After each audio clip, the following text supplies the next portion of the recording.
Hello दोस्तों, good morning.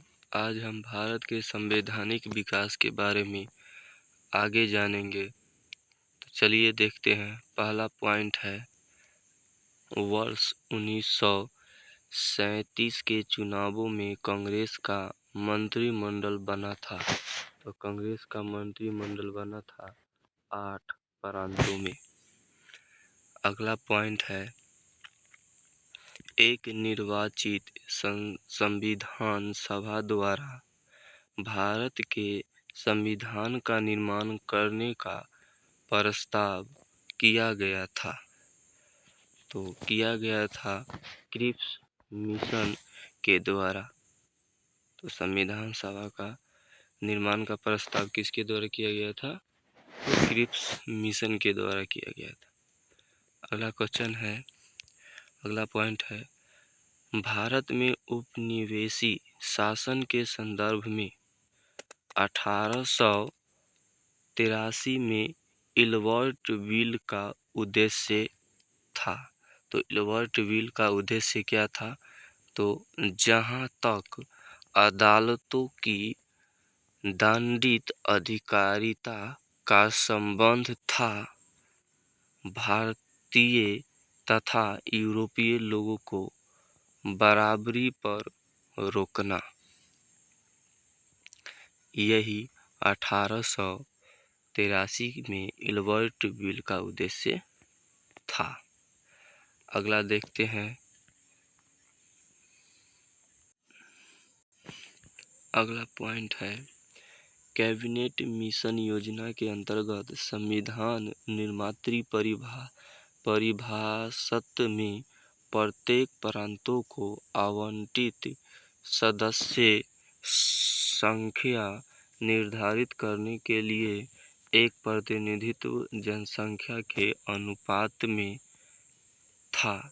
तो अनुपात कितना था? तो 10 लाख व्यक्ति। अगला पॉइंट है, कैबिनेट मिशन के उद्देश्य थे।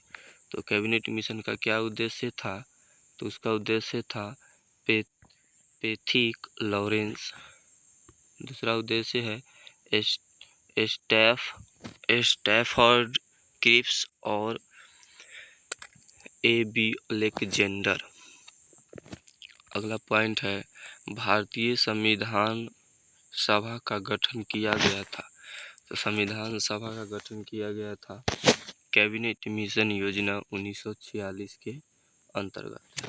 अगला पॉइंट है, 1946 में निर्मित अंतरिम सरकार में कार्यपालिका परिषद के उप सभापति कौन थे? तो उप सभापति थे जवाहरलाल नेहरू। अगला देखते हैं।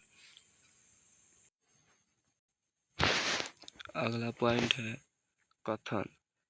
इनमें कहता है, वेवेल योजना के अनुसार कार्यकारी परिषद में हिंदू और मुस्लिम सदस्यों की संख्या समान होती है। कारण है, आर में वेवेल का विचार था कि ऐसी व्यवस्था से भारत का बंटवारा बच जाता। इसका आंसर है, कथन सही है पर कारण गलत है। तो ये कथन तो सही है लेकिन ये कारण गलत है। अगला पॉइंट है, भारत के लिए संविधान की रचना हेतु संविधान सभा का विचार सर्वप्रथम प्रस्तुत किया गया था। तो संविधान का विचार सर्वप्रथम प्रस्तुत किसने किया था? तो प्रस्तुत किया था स्वराज पार्टी द्वारा 1934 में। तो संविधान सभा का विचार किसके द्वारा प्रस्तुत किया गया था? तो स्वराज पार्टी के द्वारा 1934 में। अगला पॉइंट है, संविधान सभा के बारे में सही कथन। संविधान सभा के बारे में सही कथन है, इसने बड़ी संख्या में समितियों की मदद से काम किया। उनमें से प्रारूप समिति सबसे महत्वपूर्ण थी। तो संविधान सभा में सबसे महत्वपूर्ण समिति थी प्रारूप समिति। आगे देखते हैं। दूसरा कथन देखते हैं, अल्पसंख्यक समुदाय जैसे ईसाई, एंग्लो इंडियन और पारसियों को सभी में पर्याप्त प्रतिनिधित्व दिया गया। तीसरा कथन है, इसकी चुनाव प्रक्रिया 1935 के अधिनियम के 6वीं अनुसूची पर आधारित थी। ये भी सही है। उसके बाद कहते हैं, कर समाप्ति, कर संपत्ति और वैवस्निक योग्यता के कारण मताधिकार सीमित था। ये भी सही है। चौथा पॉइंट है, वह बहुलवादी निकाय थी। ये भी ठीक है।